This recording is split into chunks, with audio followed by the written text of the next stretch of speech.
The COVID-19 pandemic exposed dramatic vulnerabilities in the supply chains that feed into the United States economy and national defense.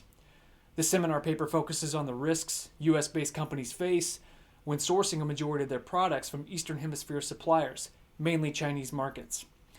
Using a qualitative approach with case studies, news stories, and congressional testimony, I displayed the increased risks that both the U.S. public and private sectors must address to maintain economic competitiveness and a strong national defense.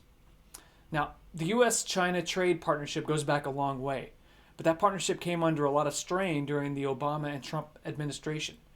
The trade war weakened our supply chains, and as if that wasn't enough, COVID-19 happened. And we all felt that strain. We made our own masks. We stocked up on toilet paper.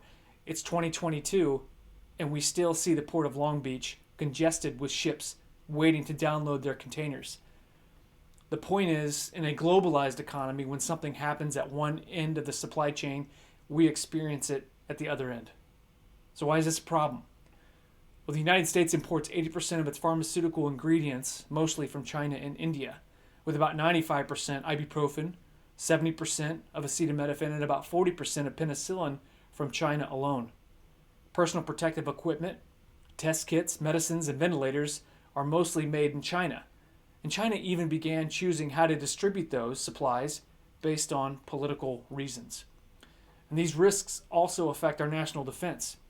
It may be a shock to learn that some of the equipment we use for our military is not manufactured entirely in the United States, but supplied from Asian markets.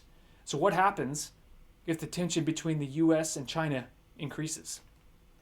I propose in the seminar paper to look closer to home to mitigate those risks to our supply chains. Reshoring is a supply chain term to bring significant portions of those manufacturing operations that were moved overseas back to the United States. Nearshoring is a supply chain term to relocate those same manufacturing operations to nations in our geographical location, bring those supply chains out of China, and relocate them in Central and South America. I look to see if that technique would even mitigate the supply chain risk because Central and South America nations aren't without their own problems. And if you did find a viable nearshoring solution, what would it take to get there?